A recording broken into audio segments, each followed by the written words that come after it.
The Skyward Call.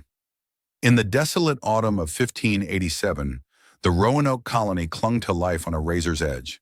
The fields were dust, the game had vanished, and John White's promised return with English supplies was a fading whisper. The 115 settlers, men weary from toil, women heavy with worry, and children dulled by hunger, lived in a village of splintered wood, their hope eroded by the endless drone of the Atlantic. Strange omens plagued them, stars that pulsed too brightly, winds that carried faint melodic hums, and dreams of lights dancing above the trees, shared in hushed tones. At the heart of the colony was Margaret Maggie Hale, a stargazer who had charted the skies since childhood in England. Her telescope, a rare treasure, was her solace, though lately it revealed constellations that matched no charts. Her brother Tobias, a hunter with a skeptic's mind, scoffed at her talk of celestial signs, but he trusted her instincts. The colony's council, led by the door preacher Amos Reed, preached endurance, while the pragmatic scout Joan Till urged seeking aid from the Croatoans. Maggie, however, felt the answer lay above, in the stars that seemed to watch them. One crisp night, the sky erupted. Lights, green, gold, and violet, swirled above Roanoke, weaving patterns like a celestial tapestry. A chorus of voices, soft yet insistent, echoed in the settlers' minds. "Come, be free."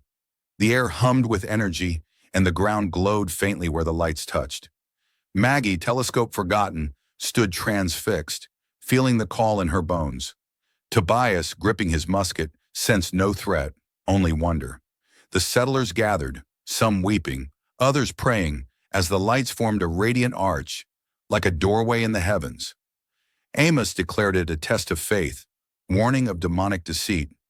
Joan, ever practical, argued it could be a native trick, but her voice wavered as the voices grew clearer. "Safety awaits." Maggie stepped forward, her eyes alight. "We're dying," she said to the crowd. "The stars have never lied to me. This is our chance, a new home, beyond this broken land." Tobias, swayed by her certainty, rallied the wavering. Children, unafraid, tugged at their parents, drawn to the light. The colony stood at a crossroads, the hum growing urgent. A hurried vote split the group. 101 chose to follow the call. 14, led by Amos, stayed, clutching their Bibles. Maggie led the way, Tobias at her side, as the settlers walked into the arch. Joan, skeptical but unwilling to be left, joined them, her hand on her knife. Before entering, Maggie carved Croatoan into a post, a nod to the island under the same strange sky, hoping White might understand. As they stepped through, a warmth enveloped them, their hunger fading, their fears dissolving like mist. The world shifted and Roanoke was gone. They awoke on a distant world, an island floating in a violet sky, ringed by twin suns. The air was sweet, the land lush with alien flora, and crystalline waters sang with life. Beings of light, neither human nor spirit, greeted them, their voices the same as the call.